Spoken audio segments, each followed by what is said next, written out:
Man, wish I was prepared for that one with both flags on there, because it's that time of the month again. So the last few years when I came through here, um, this area, the road wasn't paved, or as you can see now, there's a slab here. Um, I'm coming through here due to the fact that I was trying to do a video somewhere else and it didn't work out today, so we rescheduled for a different time.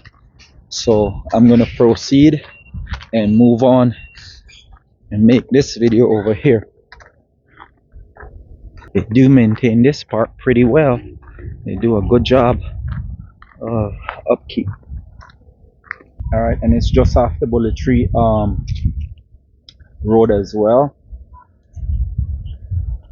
And just off in the distance over here, if you can just walk straight through all this, there's a little resort back there. I do believe it's called a Parrot Nest. All right, so this one is just a tad bit of information about the Wright family in Kaya district. James Wright, born in the twin town of San Ignacio around said time, but he did get married around the year 18.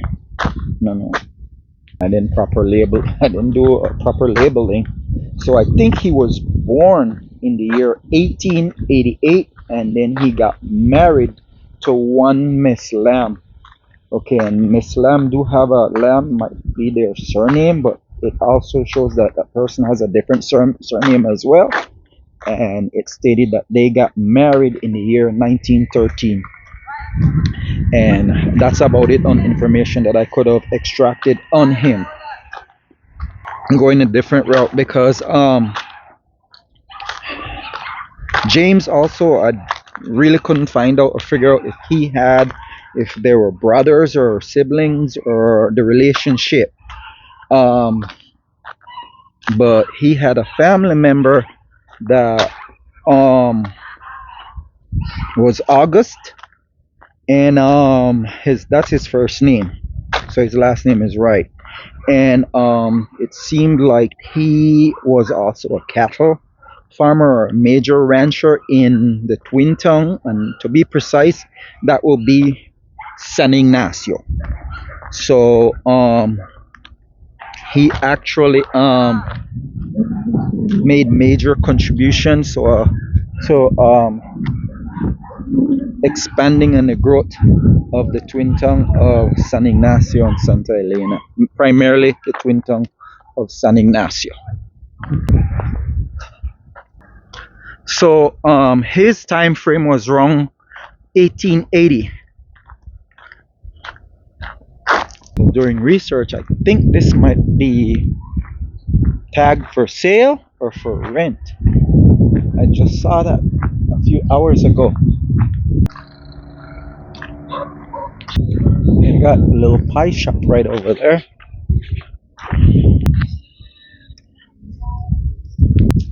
So these two gentlemen thus far, well, the second one I haven't said anything about him thus far. Okay, so Gregorio Requena was a cattle farmer and landowner in the year 1880. He also made major contribution for the twin town of Santa Elena. I didn't find a whole lot of information, but what I did find stated that he is credited with the renaming of the twin town of Santa Elena due to the fact that it might be safe to say that he was somewhat like a land baron, just like how Mr.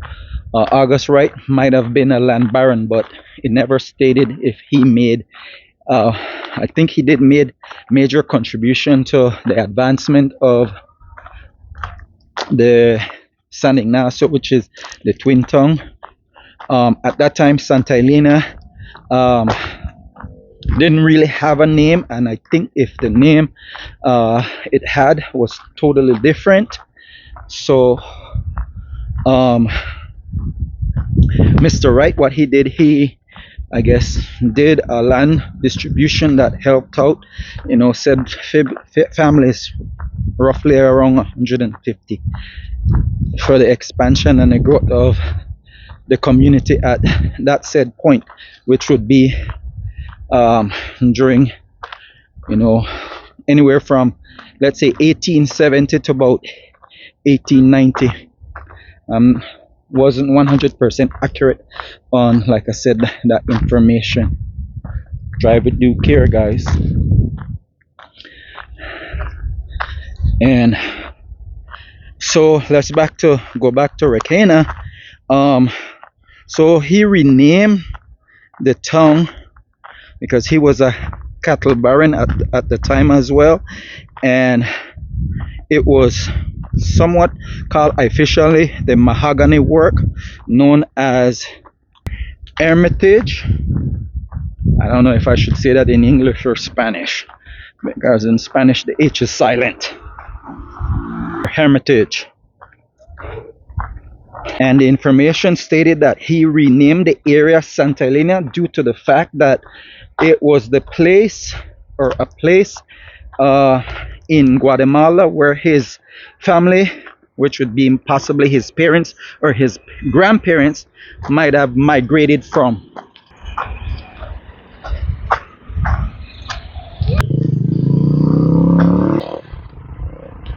All right. I know I'm starting with the end. I'm starting at the end in this video, and then I'm going to the beginning. So you have the. So I found out that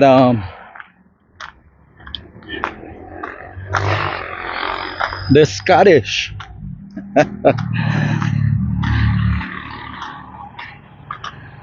there were like Scottish settlers have arrived here in the territory. More than likely it would have been the territory, and we have to attach the territory towards it based on the fact that Europeans are moving in and they're invading in, or making their transition to the new area, to the new world. They are in a festive spirit. They got their flags out.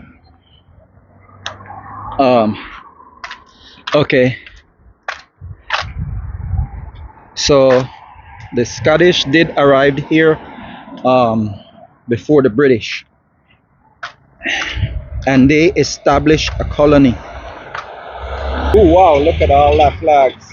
They claim that this will be the location where they will congregate and get some sort of celebration cranked off and going. I won't state because it's too early.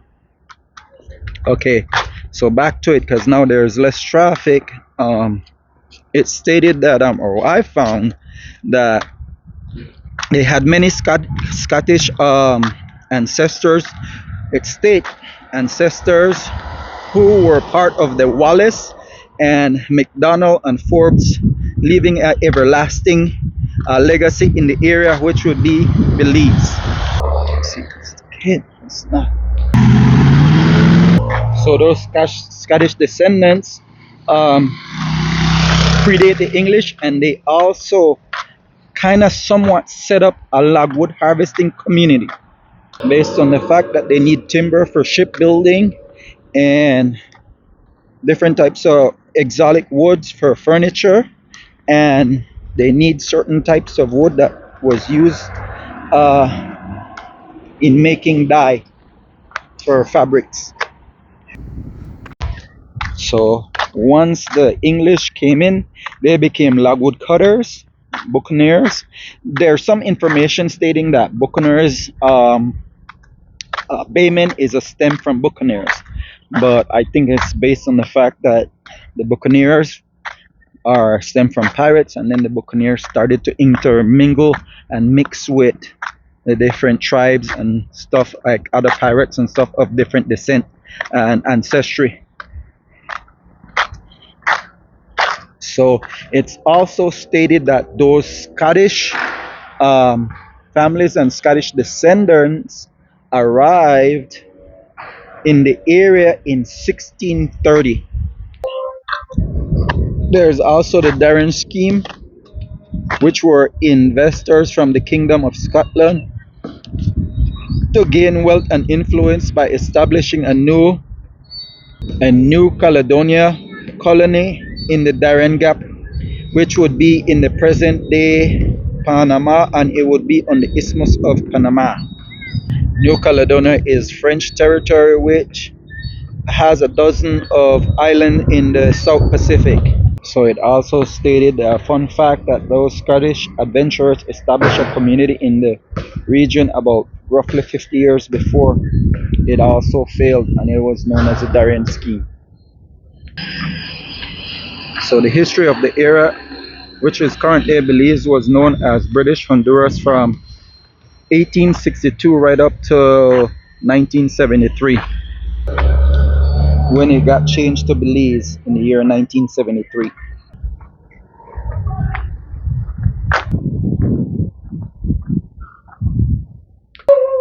Just an interesting fact, and a fun fact to go back to the N.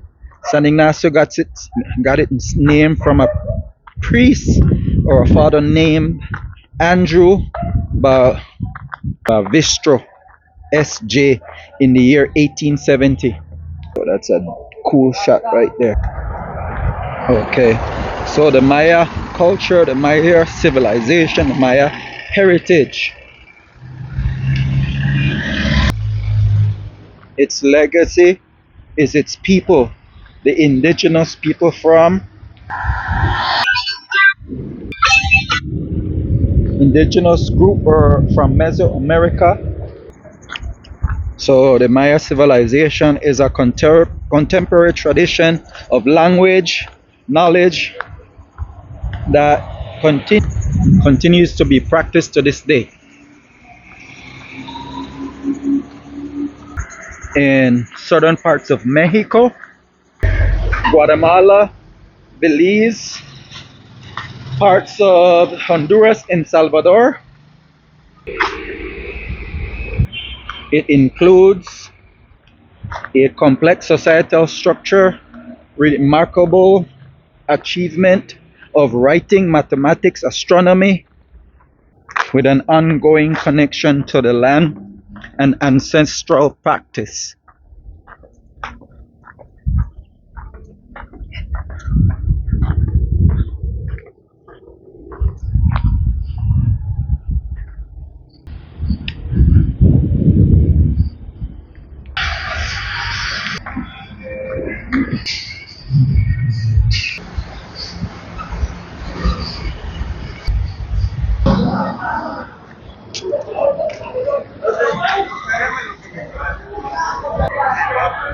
Yeah.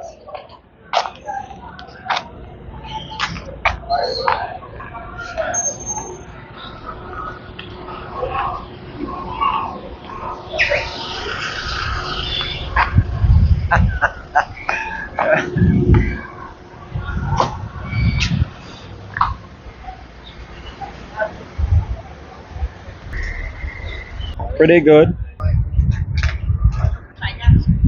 You can get your scalp braided.